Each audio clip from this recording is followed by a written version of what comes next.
All right, we back. What's happening? It's your boy Blackbeard Mirage. You know what time it is. Welcome. Tuned in for another classic. So what I want to do in this tape is we're going to go into a book that I have called Jesus the Sufi, The Lost Dimension of Christianity, the second edition by Max Gorman. I'm going to repeat the title one more time.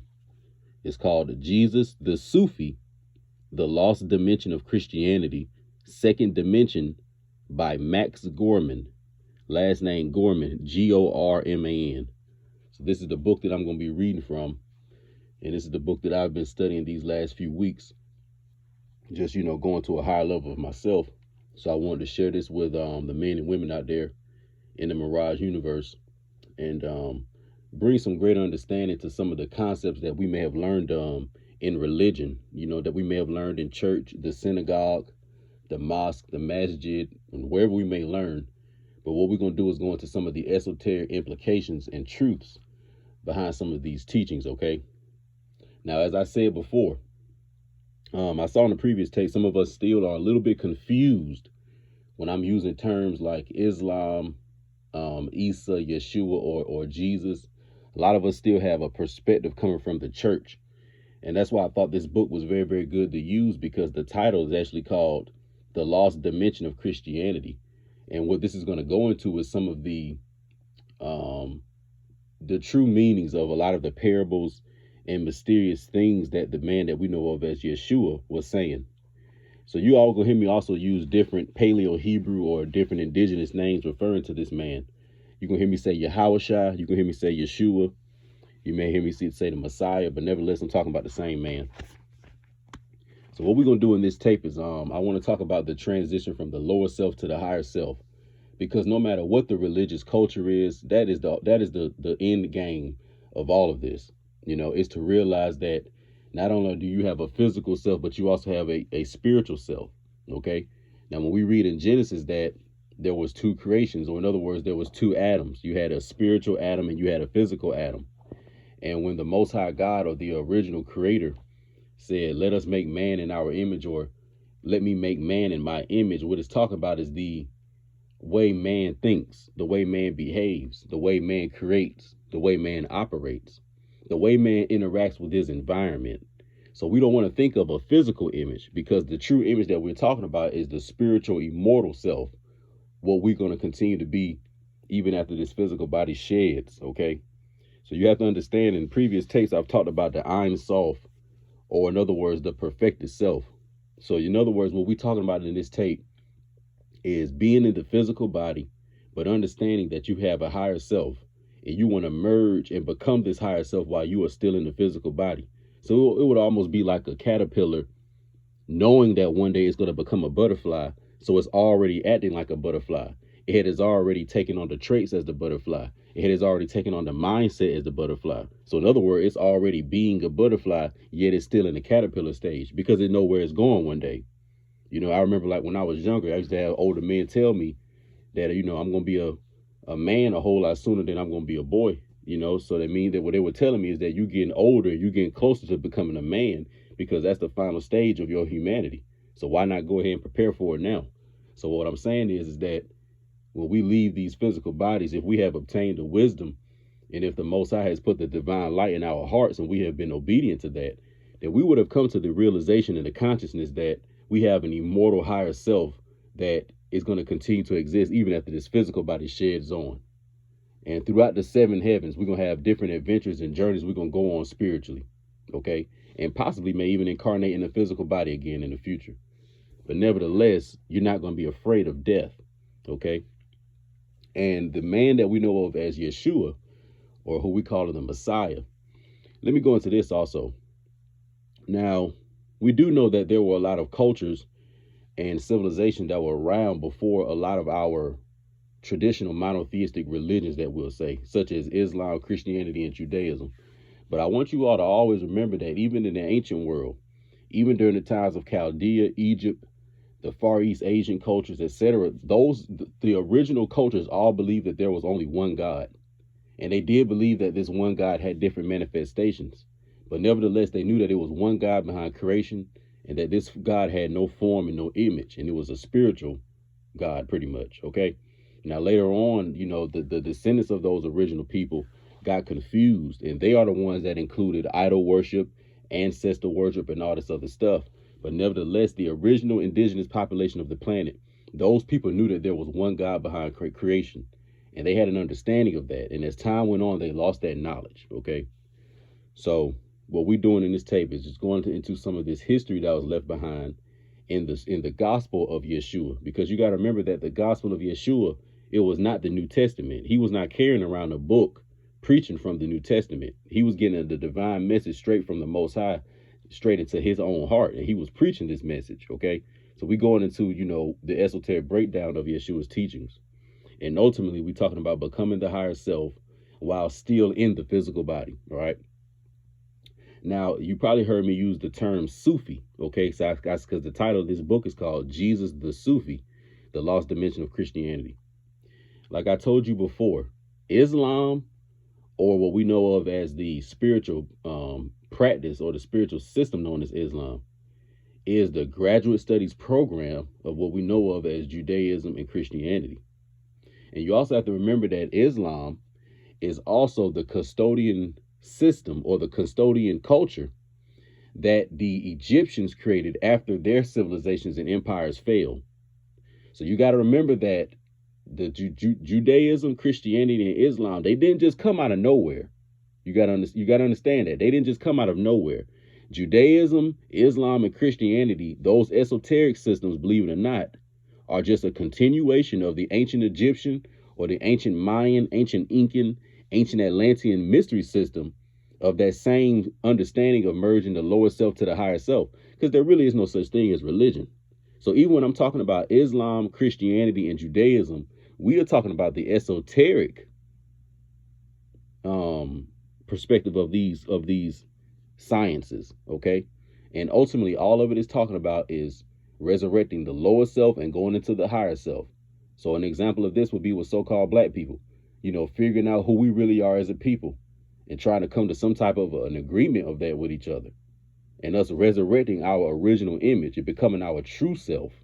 You see? So when we use terms like the true self, the higher self, the son of man, or the son of God, or the daughter of God, or the daughter of man, this is what we're talking about. And you'll see a little deeper as we go.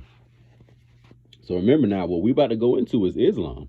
So keep in mind that this tape that you're listening to, this tape is a graduate studies Islamic tape. So even if you call yourself a Christian, you're going to notice that Islam is dealing with the same stuff. Because believe it or not, you can't even be a Muslim if you don't acknowledge Yeshua and Mary, his mother. Okay? So you got to understand that the Quran talks about Isa or Yeshua a whole lot more even than the Prophet Muhammad, believe it or not. And even Mary has her own surah or her own chapter. So remember, Isa and Mary are very, very highly esteemed in the graduate studies program that we know of as Islam or Sufism. Okay? So let's read. Chapter 1, the way of the Sufi. The way of the Sufi is the way to the Sufi, by which is meant that the object of Sufism is to produce Sufis. Now listen up, y'all. A Sufi is a complete man, which implies that a man or a woman, as usually found in the normal state, is incomplete. When Jesus said, quote, "Be ye perfect as your Father in heaven is perfect," end quote, Matthew chapter 5, verse 48, he was exhorting his disciples to realize their potential completeness as human beings, their full development, and becoming as perfectly human as God was perfectly God. Sufis have always recognized Jesus, or Muslims have always recognized Jesus himself as a complete man of this kind, for only a complete man can assist others to attain this state. This must be obvious. Only someone who has already traveled the way is able to guide others along it, and such guidance is essential. So let's go through this real quick before we continue. So the first thing it says is that a Sufi is a complete man or woman. And it also implies that the man or woman is usually found in the normal state incomplete. So that means that before you come into consciousness of your own inner soul and the higher self, understanding that the original Most High, and I may say creator, but I mean the concentration, what we call in God, that source blew life into your soul. Okay.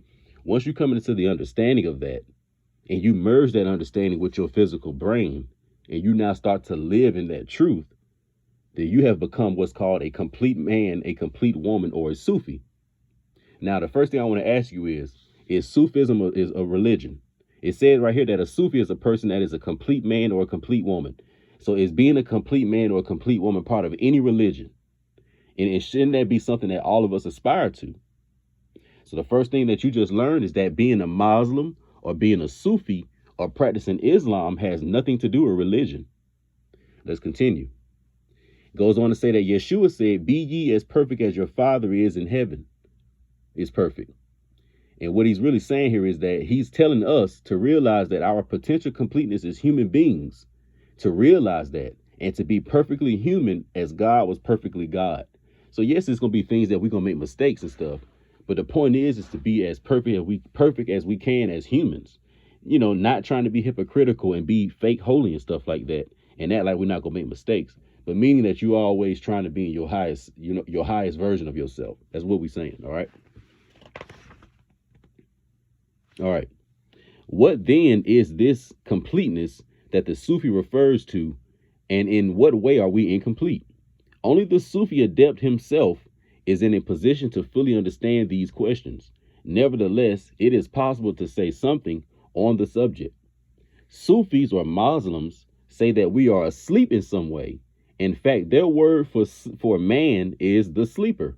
Our present consciousness is but a dim shadow of the full consciousness possible to us if we awaken. For now we see through a glass darkly, but then face to face, as Paul, or rather William Tyndale, the poet translator of our Bible, puts it.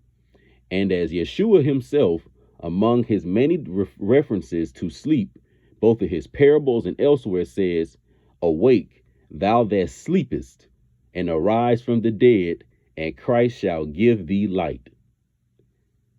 According to the Sufis, man has dormant perceptions of which he is not aware, hidden faculties waiting to be developed.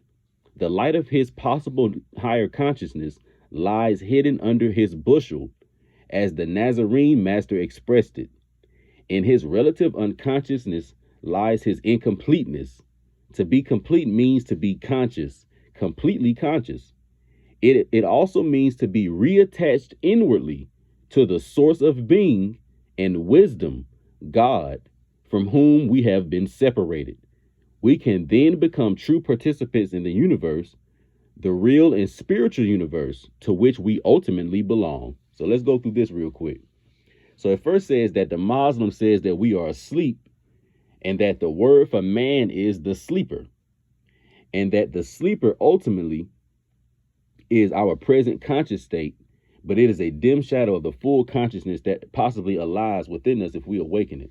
So that means that all of us have the ability to get to the higher self, and deep within the subconscious mind is the power of the higher self, the mind of the higher self, the extra senses of the higher self, the magic of the higher self, whatever you may want to call it, but it lies within the subconscious mind. And if you want to get a picture of that, look at it like this. Imagine you have an ocean. Imagine at the bottom of the ocean is this large giant monster named Godzilla. And if Godzilla awakens, it will be a lot of power unleashed, and that power will now merge out of the ocean and come into the physical world, where your sleeping consciousness is like Godzilla, okay? And it awakening and coming out of the ocean and coming into the physical world would be you acting as the higher self in this physical body, in this physical world. So when you saw Yeshua have certain abilities, and in the Quran, when we read about the Archangel Gabriel touching Yeshua, who was, told to do that by the Most High. And then from this touch, he had these different angelic abilities to heal the sick. You see what I'm saying? To cure people, to cast out demons. You see what I'm saying? To feed a lot of people, to turn water into wine. Okay. This was because he was acting in his higher self. And believe it or not, we have these same abilities as well, but they lie very, very dormant within us and sleep within us. It says that In man's relative unconsciousness lies his incompleteness. So that means that that incomplete state that we are is when you're not fully aware of your true inner self. And it also says here that it also means to be reattached inwardly, or the inner self, the higher. Because when I say the higher self, I mean the inner self. So the inner self and the higher self is the same. It says it also means to be reattached inwardly to the source of being and wisdom, which is God, from whom we have been separated. So you got to remember, when you came into this physical body, you separated from the source of being, or the source of wisdom, what we call in God, whatever you may want to call it. And I'm also say this too, because a lot of you all think that the culture is older than Judaism, the culture is older than Christianity, and the culture is older than Islam, that there was never any type of monotheism on the planet, and that none of our ancestors knew that there was one God, and that God may have had different manifestations, but nevertheless, all those manifestations were mere illusions and mere reflections of the one source, or the one true God. The original indigenous population of the planet had access to that knowledge. So monotheism is not a concept that was introduced by Akhenaten or some later day Egyptians, or introduced by Moses, even for that fact. No, monotheism was the first way of life and the first path and the first understanding of the higher self on this planet. Because the truth is this: the higher self, or the eternal self, is sitting on the right hand of God. And now, I mean, now that's a metaphorical thing, because of course God doesn't have a hand. But what I mean is that the higher self is directly connected to the source of wisdom, the source of creation, the source of being, or God. That's why when you merge with the higher self, you're also merging right back with the eternal source. All right. So let's continue. So it goes on to say that man has the opportunity of returning to his origin. He has forgotten this. And when I say man, I mean woman too. He or she is, in fact, asleep to the reality. Sufism, or Islam, is designed as the means to help awaken man or woman to the realization, not just the opinion, of the above statements. Those who awaken are able to return to start the journey while also living this present life in all its fullness. That's the very, very important, because I just told you why you're here and what becoming the higher self is, and what Yahweh was trying to show you. You're supposed to become the higher self while you're still in this physical body. That's just like this. You don't want to die.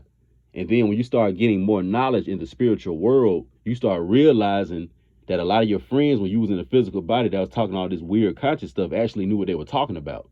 You got to remember, when you die, it's not like you're going to just become all smart all of a sudden. You're still going to have to learn things. And then you're going to learn that a lot of what you was hearing on the planet that you ignored, those people knew what they were talking about. So if you're still living in this physical body and you find out you have a higher self, a spiritual self, and you live with that knowledge on this planet, you live with that wisdom, then you would be like a person who took a test and got the right answer before you turned in the paper. And the people who don't know about the higher self are going to be people who took a test but put down the wrong answer on the sheet of paper before they turned in. And what's going to happen is that the teacher's going to take all the tests up, and then they're going to finally tell the students which ones got the answers right and which ones got the answers wrong. And the person who got the answer right before turning the test in, they're going to get the credit. The person who did not, they're not going to get the credit. So it's not like you're going to become, when you shed this physical body and then you get an understanding of what was going on here, you're not going to get that. You're not going to be able to reap that benefit at that state, at that present moment. You're supposed to get it here. So that's why it says in Psalms, I want to say it's 37, that you want to see the blessings of the Lord in the land of the living. You want to see the blessings of the Lord in the land of the living. Let me repeat that one more time. You want to see the blessings of the Lord in the land of the living. So I'm going to repeat this. It says, those who awaken to the higher self are able to return, meaning return to the origin, return to the source of being, return to the Most High, are able to return to start the journey while also living this present life in all its fullness. See, I can only speak for myself, but it feels very, very good merging and getting deeper into the higher self while I'm in this physical body, because you'd be surprised how much more comfortable I am in life, and how much better I can perform in life than a lot of other people. You see, just by having this wisdom. All right. All right, here we are. Now, this is important. So it says that recognizing a true master is possible only when the man or woman is what we call sincere. This technical term refers to his condition, not his opinions. So you have to be sincere in your condition in order to merge into the higher self. Sufism or Islam has two main technical objectives: to show the man himself as he really is, and two, to help him develop his real inner self, his permanent part. That's the only reason why we have these spiritual cultures and all these scriptures and all these prophets and messengers relaying all these messages. These are the two reasons right here: to show the man or the woman him or herself as he or she really is, and to help her or him develop his or her real inner self, his or her permanent part. The inner self or the higher self is the only thing that's permanent. This physical body is not permanent, y'all. Though man or woman originates from far away, is asleep and may return after he or she has attained the means, he or she can do so only if he or she works from a second environmental base in the world in which we find him. Our slogan is, quote, "Be in the world, but not of the world." So that means that be in this physical body, but don't get caught and bogged down by the things that come with it. All right. Quote, it says, "They have been of all races, and they have belonged to all faiths. It is also true that many teachers of this kind have not been associated with any religion at all." So it's going into Sufism and Islam and all these different messengers and ascended masters and all these learned men that a lot of people end up worshiping in these religions. It's going into the fact that these men have actually been part of no religion at all. So let's actually go into what this religion is and how religion actually came later on to confuse you and to stop you and to bind you from going into the higher self, and to bind you to the physical world, and to bind you to the pressures and the heavy chains of the physical world. So, quote, I'm going to read this again. It says, "They," meaning these messengers, these learned men and women, these teachers, "they have been of all races, and they have belonged to all faiths. It is also true that many teachers of this kind have not been associated with any religion at all. This is because the essence of this activity is spiritual rather than religious, concerned with experience rather than belief. For while belief binds, experience liberates.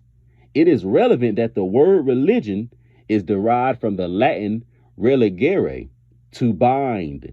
Sufism or Islam, therefore, is not a religion.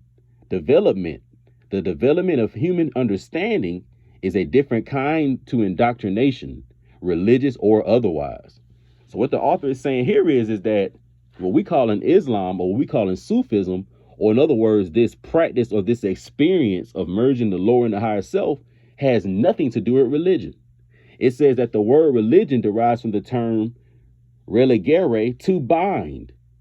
Sufism is about liberating. So it says that this is because the essence of this activity, meaning the essence of going from the lower to the higher self, is rather spiritual than religious, concerned with experience rather than beliefs. For while religion is derived from the Latin term to bind. So that means that it don't matter how much you believe in Jesus, that he died on the cross for your sins and I've been baptized. It don't matter how much you believe in Muhammad and pray to Mecca 5 times a day. It don't matter how much you believe in the Torah and keep up all those laws. That is not going to help you get into your higher self at all. It has nothing to do with you getting into your higher self. So a lot of those parables, when you see Yeshua or Yahushua in the New Testament, he's talking about those rabbis and those Pharisees, and they thinking that just because they praying in the synagogue certain times a day, they carrying on all with all their halakha and all their oral traditions, you know, they washing their hands this many times a day. And in other words, they think because they following all these Levitical Old Testament laws that that's going to get them into the kingdom of heaven, but that had nothing to do with it, because that has nothing to do with you getting into your higher self. And a lot of the things that Yeshua was battling them about had a lot to do with that. So before I move on, for all y'all out there that think that if I'm using terms like Yeshua or Yahushua, if I say I'm practicing Islam, if I'm talking about Judaism, or if I even say I'm practicing esoteric Christianity, this has nothing to do with religion. Has nothing to do with it, y'all. All right. So let's see where we at now.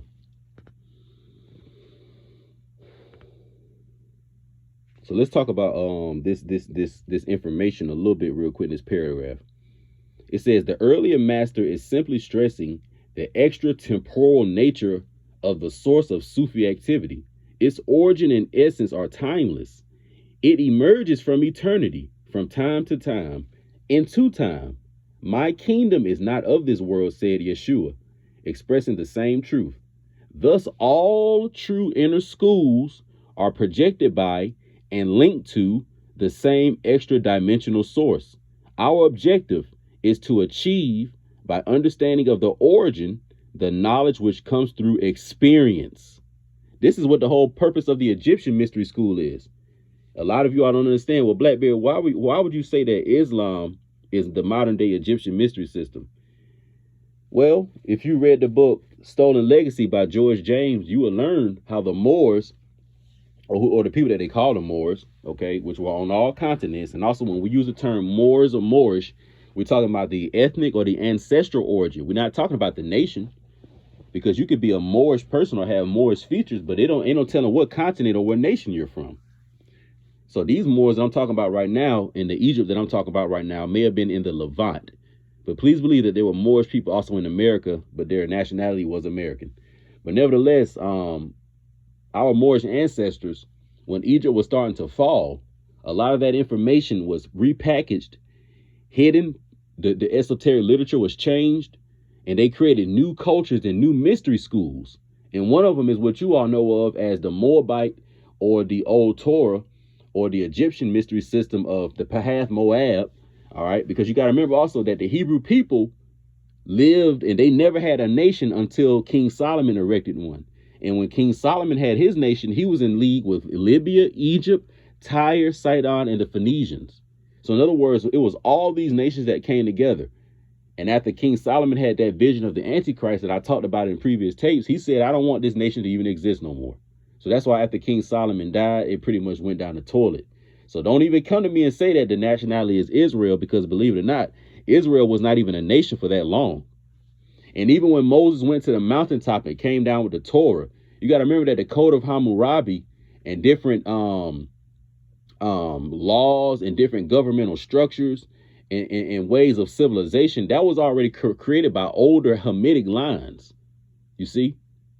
So older Hamitic bloodlines, older Mizraim bloodlines, older Canaanite bloodlines, they already was creating civilization stuff before certain Shemitic bloodlines, and definitely before Israel had one. And you got to remember that the Most High God is the God of everybody. So he's the God of the Hamites, he's the God of the Japhites, and he's the God of the Shemite people. So just because these Hamite people created Babylon and they started doing they silly idol worshiping shit, that's why the Most High said, what the hell with them too? And he started bringing the pain on them. But you got to remember that some of the original civilizations, or at least in contemporary history, may have been Babylon, but that don't mean that they weren't supposed to be following the Most High too. They were, That's why Abraham was called out of there, because he was going to be able to do it the right way. But the rest of his people were supposed to do the same thing. So before we go on, I just want you to understand that that Islam is the modern day Egyptian mystery system. Once you get deeper into it, because what you call Sufism is the same thing the Egyptians practiced. Do you all really think that the ancient Egyptians thought that the Most High God was Osiris, Isis, and Horus? Do you really think that? Do you conscious Egyptologist niggas out there, do y'all really think that they worship Tahuti? Do you really think they was worshiping Sekhmet? Do you really think that? You all don't think that the Egyptians knew that there was one true God? That means that you may need to go read the book Legends of the God by E.A. Wallace Budge. But in that book, he talks about how the original indigenous Mizraim, the indigenous people, how they actually worshiped one God. Yes, so that pantheism, that polytheism, that shit came much later. The original mystery system was that it was one true God, and this one true God created the higher self. And that higher self later on was merged and a double was made out of it. And that's called the physical body. And we all have them. So the ancient Egyptians knew about the higher self, and they knew that the higher self was basically brought into existence or brought into being by the source of all wisdom, which is what we call in the Most High. So what I'm telling you all is that no matter where you run, you're not going to be able to run from the Most High at all, bro. Even if you say that, oh, well, he didn't exist before the monotheistic religion. No, yes, he did. The Most High God was here before the Hebrew people were. Okay, so let's keep going. So this is a very, very important quote right here. So it says, now this is a quote. I am no Christian, no Jew, no Magian, no Muslim, not of the East, not of the West, not of the land, not of the sea, my place placeless, my trace traceless. He was indicating that transcendent level of being, which his Christian disciple has grasped in his own way. This was the level where all masters are one, a level which Yeshua shared with Rumi, and through which he could thus contact Yeshua. So what this quote is saying right here is that I am no Christian, no Jew, no Magian, no Muslim, not of the East, not of the West, not of the land, not of the sea. My place is placeless, my trace is traceless. This is indicating that transcendent level of being, or the higher self, the inner self, the eternal self. And all cultures talk about this eternal self.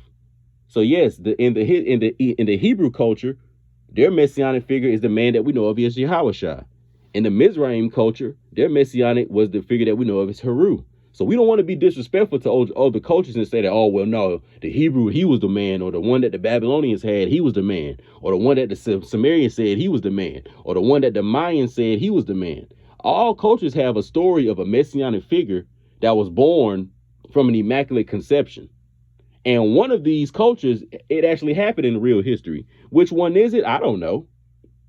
But do I believe that this story may have happened once in history? Of course I do. So the same way how all cultures talk about the Noah's Ark story, but nevertheless, they may have not all experienced a flood at the same time, but they know of a history of some type of a worldwide event that may have not even happened all over the world. But why do all cultures have a story talking about this flood?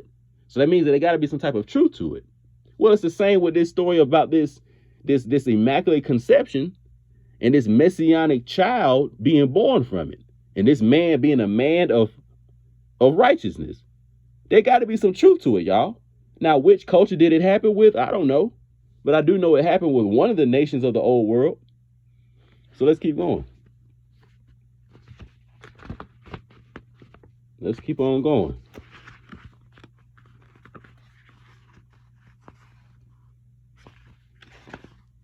All right. So the next thing we want to talk about, this will be very, very important. Okay, before we go into talking about the Son of God, let's talk about Gnostic or Gnostics, the Gnosis real quick, okay? Because also you can hear this term Gnosis or Gnostic. And a lot of people think that being a Gnostic has something to do with religion. So being a Muslim has nothing to do with religion. Being a Sufi has nothing to do with religion. Being a Gnostic has nothing to do with religion. Quote, Gnosis is the ancient Greek word for knowledge, but the esoteric and spiritual meaning is not what is ordinarily meant by knowledge, but something deeper than that. A perception of the whole nature of the universe, inner and outer, and how one integrates with it and its evolution. So that's what Gnosis is. Gnosis is a perception of the whole nature of the universe, the inner and outer nature of the universe, and how one integrates with it and its evolution. This relationship, this engagement with the universe, seen and unseen, is what the ancient schools calling themselves the Gnostics must have meant by the term gnosis, which was their aim to attain. It was transcendental knowledge, only to be acquired by special education and effort.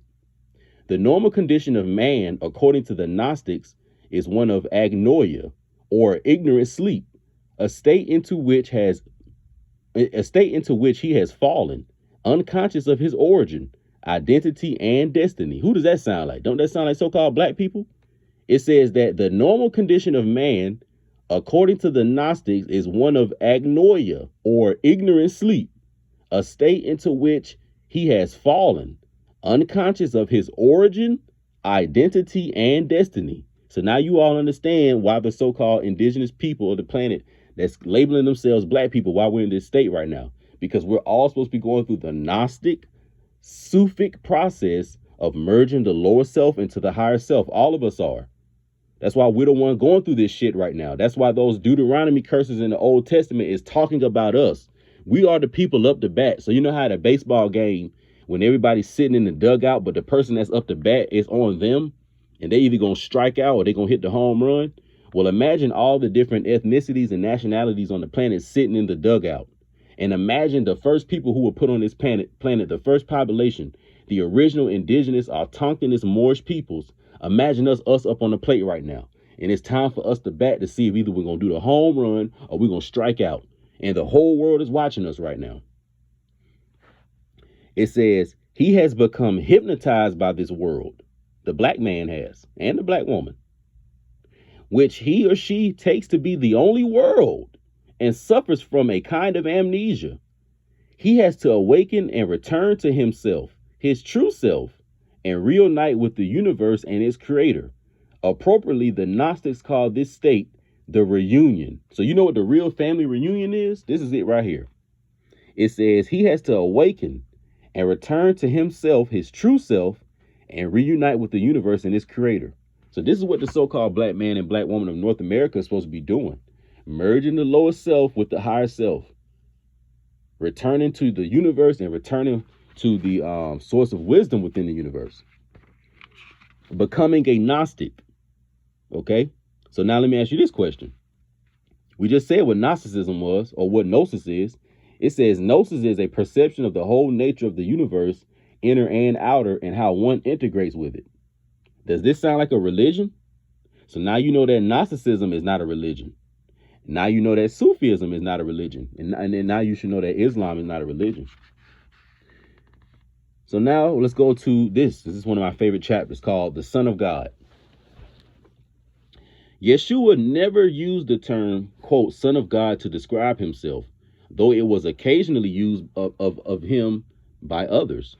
He referred to himself as the Son of Man. There is little doubt that this concept has an esoteric dimension, but without the help of the master, its ultimate meaning cannot be ascertained. It seems fair to assume, however, that one reason why he selected it was to stress his humanity, the common humanity he shared with us all, in addition to the uncommon humanity which could be shared with those willing to work for it.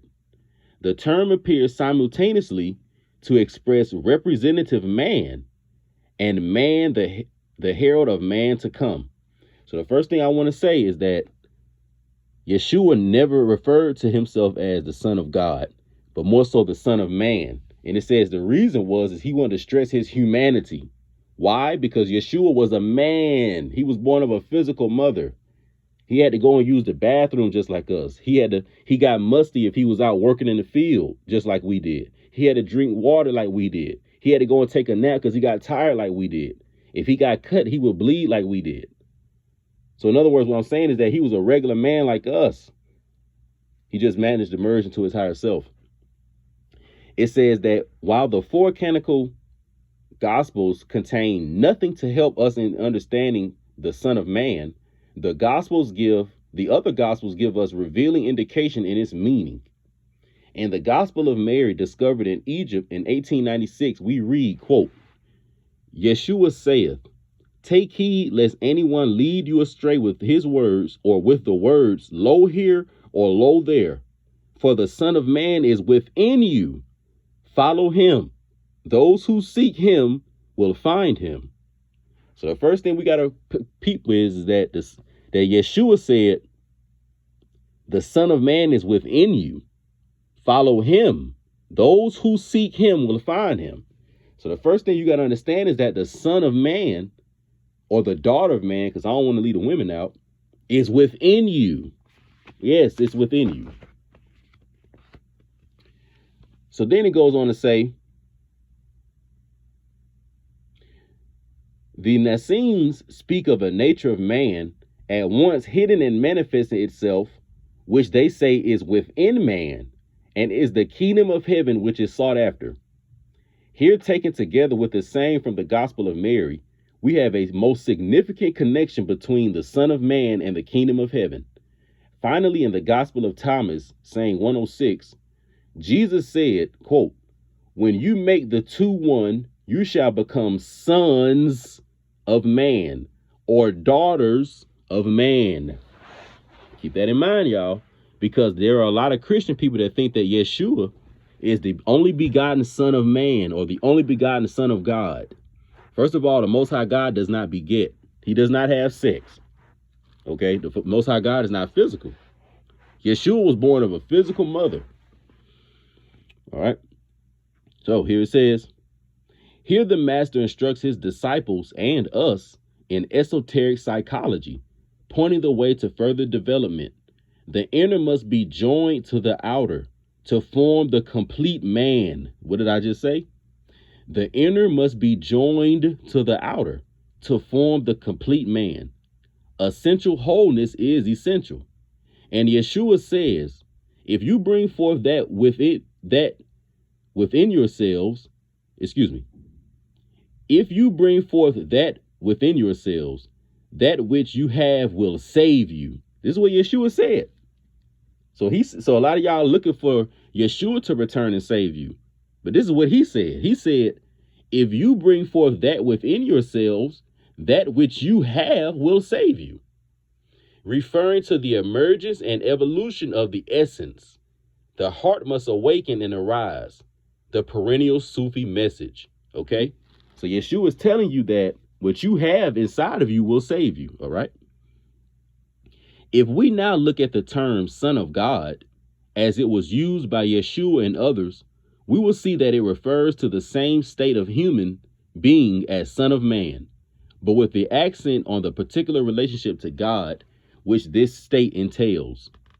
From the Islamic point of view, it represents a special connection with the Creator, an uplifting and upholding, a return to the origin, a restoration to one's original being.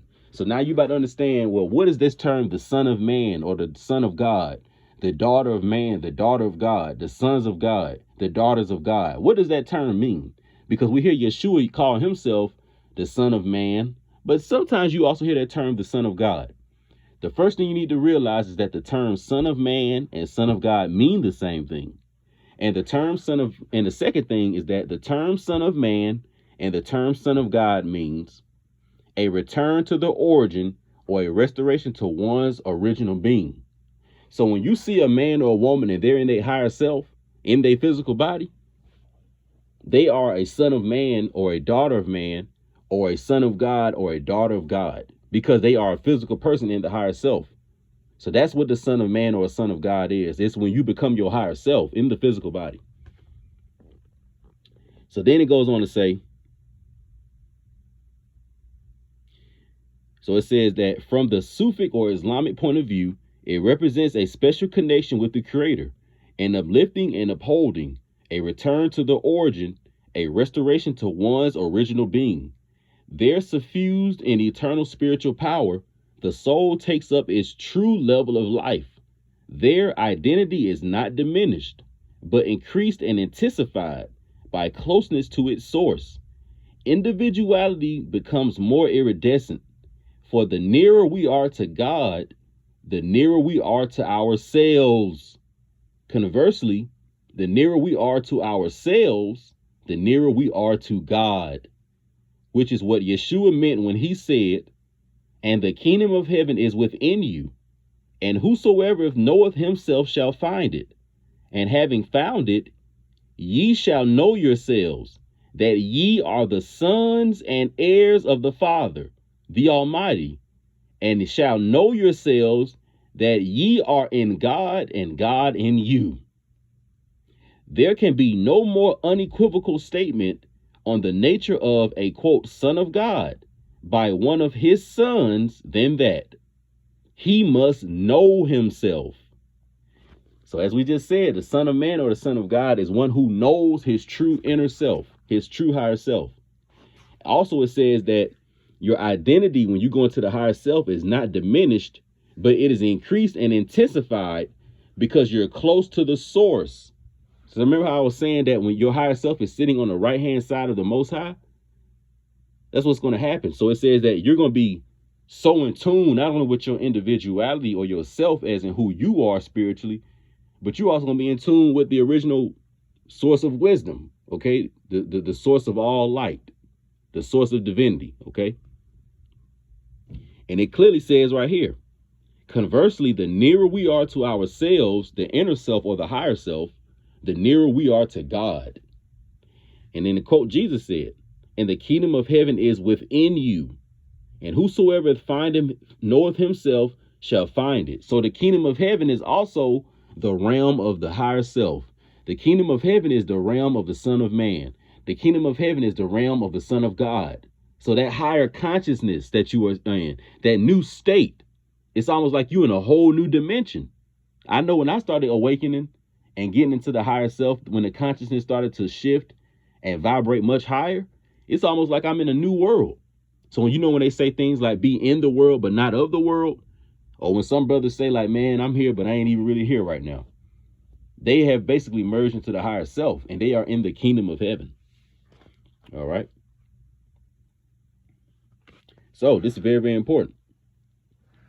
In the Sermon on the Mount in Matthew 5, verse 9, Jesus or Yeshua tells us, blessed are the peacemakers, for they shall be called sons of God, meaning that this state can only be possessed by those who make their own eternal peace through self-completion. And at Luke 20, verse 36, he says, referring to this level of humanity, quote, neither can they die anymore, for they are equal unto the angels, and are the sons of God, being sons of the resurrection.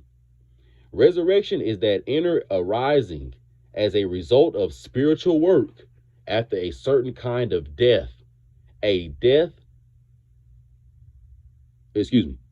Resurrection is that inner arising as a result of spiritual work after a certain kind of death to a higher level or quality of life.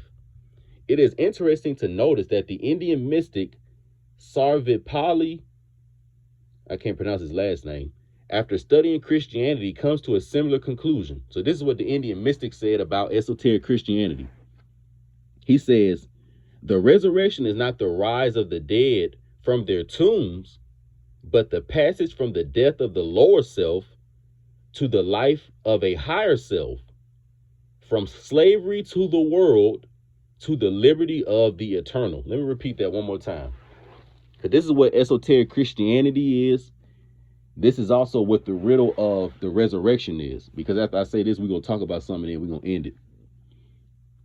It says that resurrection is that inner arising as a result of spiritual work, not a physical death, after a certain kind of death to a higher level or quality of life. Then it says that the resurrection is not the rise of the dead from their tombs, but the passage from the death of the lower self to the life of a higher self, from slavery to the world to the liberty of the eternal. So let's go through this and then we're gonna wrap it up. So at first it says that the kingdom of heaven is within you. The Son of Man is within you. The daughter of man, the daughter of God is within you. And whosoever findeth, and whosoever knoweth himself shall find it. And having found it, ye shall know yourselves that ye are the sons and heirs of the Father, the Almighty, and shall know yourselves that ye are in God and God is in you.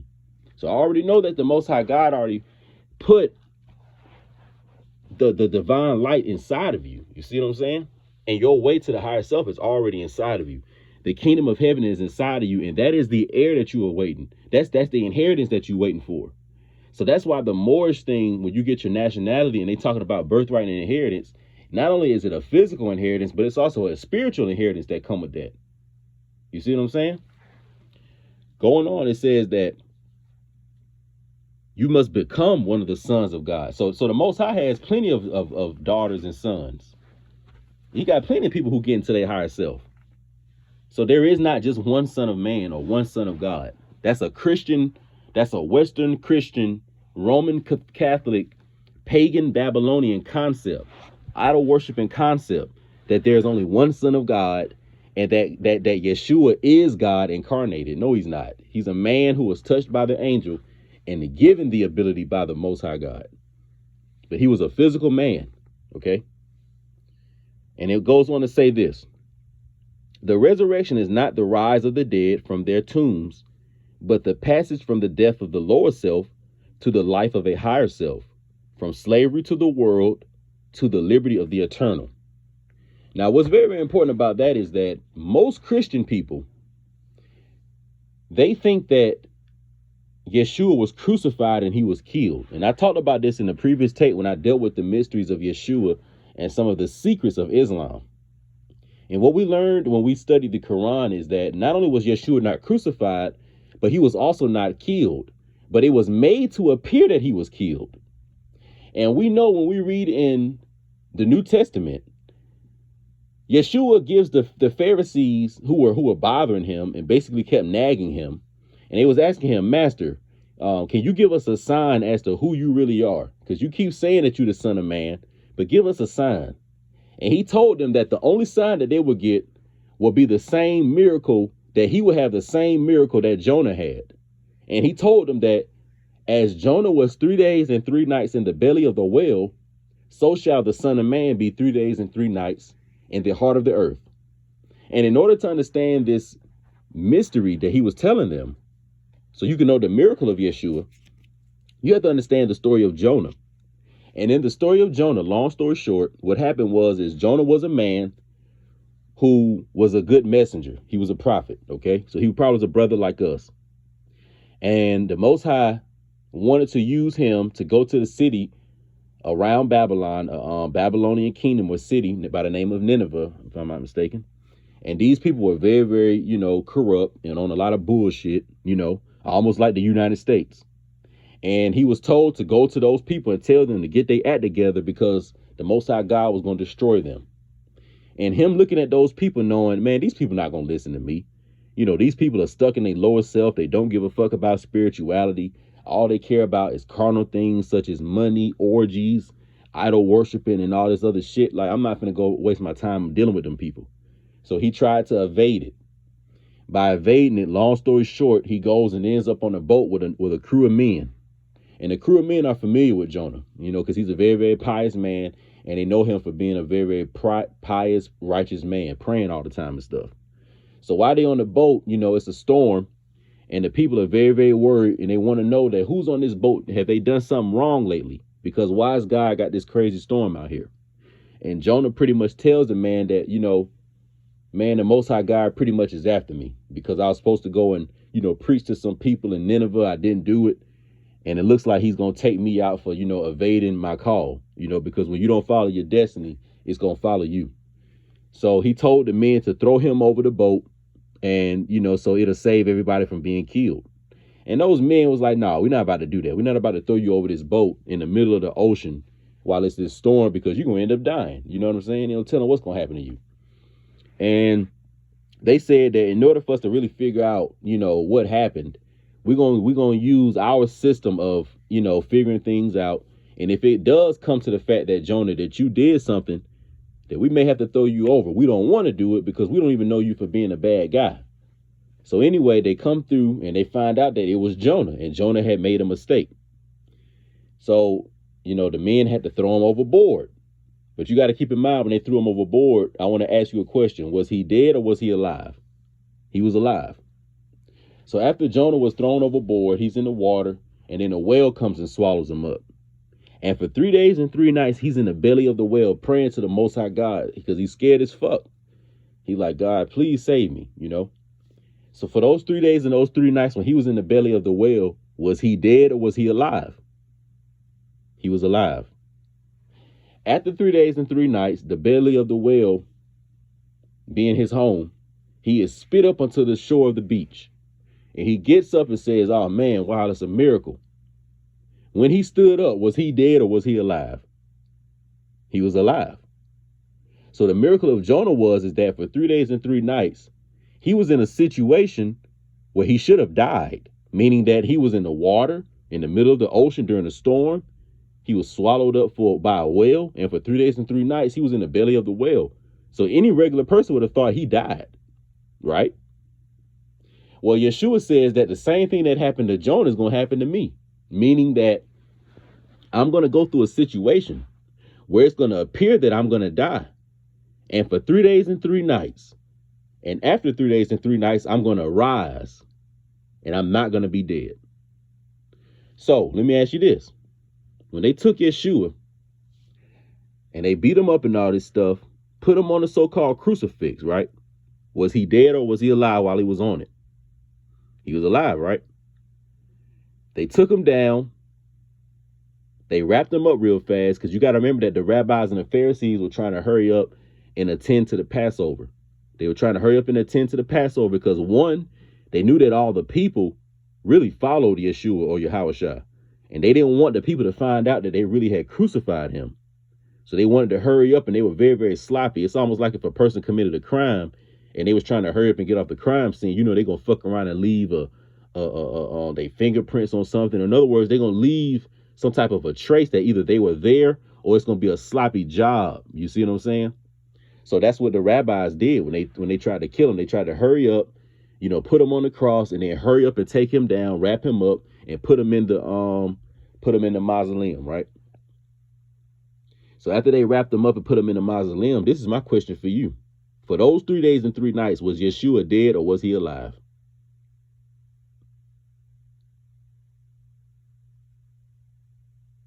I'm going to give you 1 minute to think about that.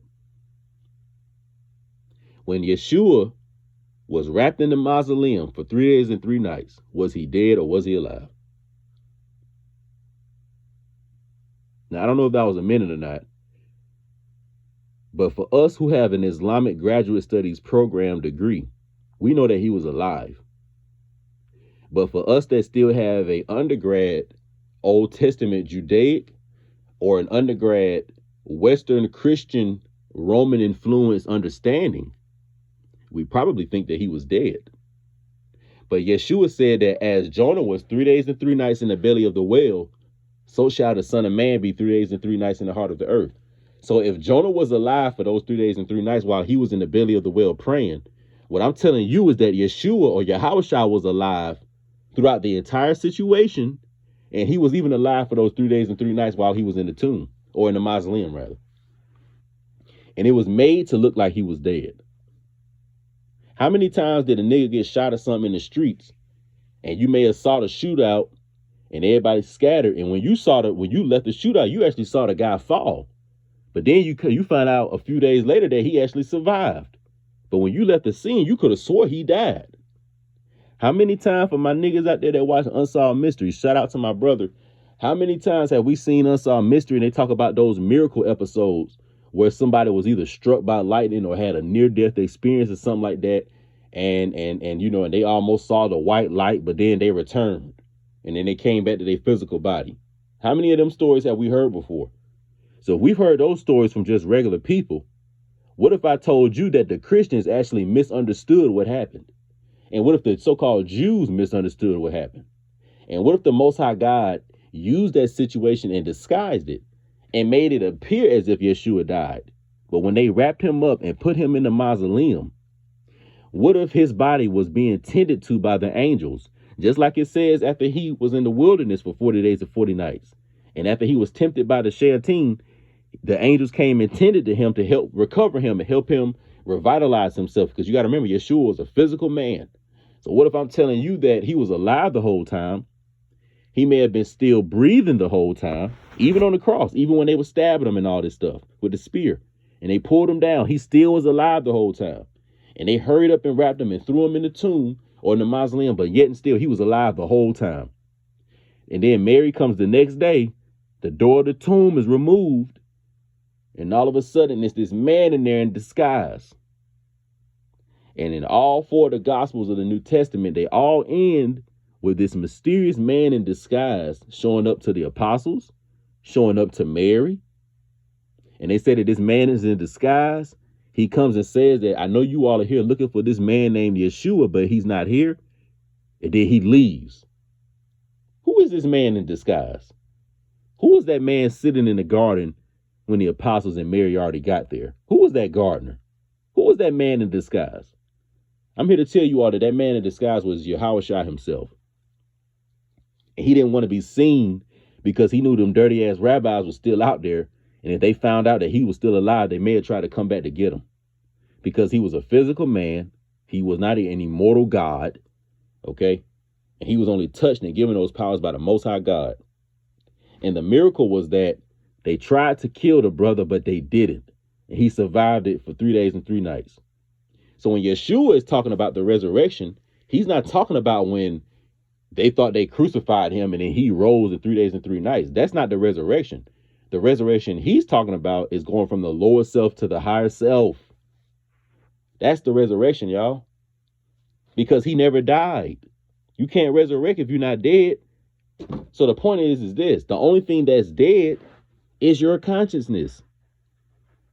That's what has to be resurrected. The consciousness has to be resurrected from the lower state to the higher state. That's what has to be resurrected. From Negro to Nagas. You see what I'm saying?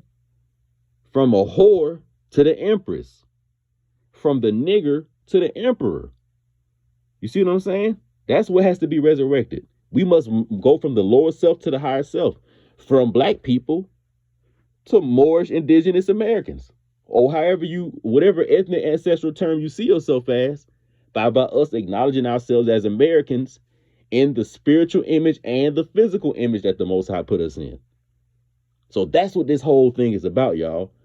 That's what Sufism is. That's what Islam is. That's what the Egyptian mystery system is. That's what the Incan, Mayan, Choctaw, Mississippian Valley mystery system is. That's what it is, y'all. That's the American esoteric mystery system. Those are what the teachings and the parables and the esoteric messages that Yeshua was giving us, that Haru was giving, and all these different cultures, Quetzalcoatl, Amaru Maru, all these various cultures, Buddha. This is what they're talking about. Going from the lower self to the higher self. You see? And there will always be some type of a trial and tribulation that will see, will you be able to use this trial and tribulations to make that transition? So in other words, you all have to look at life, tests, and situations as like being in the weight room. And look at like those tools in the weight room are there to help you get stronger. So the same way those tools are in the weight room there to help you get physically stronger, a lot of these experiences in life are to help you get spiritually stronger. Because when you're getting spiritually stronger, what that is meaning is that you're merging into the higher self. The inner self is starting to basically come out. And it's starting to take over the physical body. So that's what has to happen. The soul has to possess the physical body. So you know how they say that, oh man, you demonically possessed? Well, your soul or the higher self is supposed to possess the physical body. So all of us are supposed to be possessed by something. But the true thing is that we're supposed to be possessed by the spiritual higher self, the spiritual inner self, the soul self, okay? The divine light that the Most High put inside of us. That's what's supposed to possess us, not the carnal lower self. That ain't nothing but some bullshit. So this is what we dealing with. And none of this has anything to do with religion. So any of you all come in my comment section talking about, silly stuff on religion, you don't understand what Islam is, you don't understand what Judaism is, you don't understand what esoteric Orthodox Christianity is. If you don't understand what none of that stuff is, man, like I said, you're going to get left behind, man. You're going to get left behind because Blackbeard is vibrating on a much higher level. And we're going to say this to wrap up. I want to say salute, love, support, divine light, divine wisdom to all the beautiful people out there in the Mirage universe, wherever y'all at. I fuck with y'all the long way, the strong way. Y'all hadn't heard from me from a while because I done had to basically get the book ready to go. And in a few weeks, it'll be ready. So what we in right now? We in about mid-August. So y'all give me to about the end of September. So by end September, God willing, it'll be ready to go. So y'all can have it in y'all hand reading it. But long story short, we already through majority of the process. We just doing some last step graphic design and a little basic stuff to get it to go, and then y'all have it. You know what I'm saying? But as far as the whole book, it's actually ready to go. So I don't want y'all to think I've been procrastinating the bullshit with that. But, it's on the way. And then, y'all just stay tuned for more stuff because the Midnight Mirage will, be repackaged, and I'm going to be marketing myself a little differently. But nevertheless, we all on the same journey, and I'll let y'all know, what time it is. So y'all holler at your boy in the comment section, man. I'm about to probably go get on some of this Benny the Butcher. Shout out to my nigga. His shit going hard. Go roll up some of this biscotti mints or some shit, man. Salute to my boy out there. He know who he is. My West Coast niggas out there. Salute to all the Leos out there. Just had a birthday. All the Virgos coming up. Salute to y'all. Shout out to y'all out there, man, wherever y'all at. Stay down and come up. Keep it real. Keep yourself healthy out here. What else? What else can I think of? And also, too, man, you got to be accountable and be responsible. I'm seeing a lot of people out here, man. I'm going to tell y'all some shit, man. Like, money and pussy, man, is where you really going to see who a nigga really is, man. When money and pussy get put on the table, you get to really see who somebody is. And a lot of you all are allowing the lower self to take over. And a lot of the wicked jinn are working through your lower self to keep you locked down and to keep you in prison, to keep the chain on you, So we got to be wise in how we moving out here. And just got to make the good decisions, And another thing, you got to be patient in life. You got to be patient. For things that you want, you got to be very, very patient. In this same book that I got, this same Sufi book about Jesus I just read, it's a part of it that talks about in order to get the things you want, you got to be patient for dealing with the things you don't like. You know what I'm saying? Something along those lines. So in other words, it was saying that you got to know how to deal with the things you don't like and be patient with those things in order to get the things you do like. You know what I'm saying? Because ain't nobody got to be patient for no shit that you like. But it's the things that we don't like, the circumstances we don't like. Some of us may be looking to get a new job or get a new money situation. Some of us may be looking to get a new car. Some of us may be looking to get a new home. Some of us may be looking to get a new apartment. It may be something out there that we're looking to get. And the current state that we're in may be very, very uncomfortable. And it may make us want to be impatient. It may make us want to be emotional and make a decision that's not really smart right now. Going and taking out a loan. Going out and moving into a place when it's not time yet. Going and merging and hooking up with somebody that I don't need to be dealing with. But it's something out there, man, that it may try to make you rush and do it. But your boy Blackbeard here is here to tell you that shit ain't nothing but a mirage. It's something that's just put up to see, are you going to remain in the lower self or are you going to be patient so you can get to the higher self? Because the higher self don't want you to get things that's going to add sorrow to it. And that's something that, Mother Mirage always, told us when we was younger, that you want to see the blessings added onto you with no sorrow. So you want to get the blessings in life, man, and you want to get the blessings in the Lord, in the land of the living, but you don't want no sorrow added to that shit. So you don't want to get the new car or the new home or the new apartment or the new husband, the new wife, the new girlfriend, the new boyfriend, the new job, the new business, the new money situation. You don't want to get that new thing and then they got all this baggage that come with it. So it's like you can't even really enjoy it like you want. And the reason why things happen in life like that is because somewhere somebody wasn't being patient. Because I honestly believe, and I'm still a young man. I'm still a very, very young man. But I still do believe that when you're patient, things can actually turn out the way that they were supposed to, and you can get the most desired effect. And sometimes, when you think that you're going to rush something and think that you're going to make it happen faster, believe it or not, you're only prolonging it. And you're really setting yourself up to have to wait much, much longer. So a lot of times, man, when you just stay constructive, find something else to go do, go start working out, go start reading a new book, go to another part of town you never been to. Just find some type of new constructive activity to do every day. So while you're waiting on, this bigger blessing to show up for you, you know what I'm saying? You'll already be taking care of business elsewhere. Because it can be frustrating when you're sitting around waiting on something to happen for you because your current circumstance ain't like you want it to be. A lot of stuff in life, you just got to accept it. You got to accept it. The quicker you're going to get money, you know what I'm saying, when you accept not having money. The quicker you're going to be able to get your own car is when you accept not having a car. The quicker you're going to be able to get your own home or apartment is when you accept you don't have it yet, you know. And when you accept that, you know, you're not going to be sour and negative and mad about it, you know. You can remain in balance and you can keep staying on your journey and you can still perform well in life without having a bad, piss poor attitude about some shit. So accepting something doesn't mean having a bad attitude about it. It means that you understand it. You have knowledge of what you're dealing with. You understand it, and you know that's what it come with. You know what I'm saying? So I just wanted to drop that wisdom on y'all before we ended the tape. But y'all stay tuned. It's your boy Mirage. Salute. I'm out.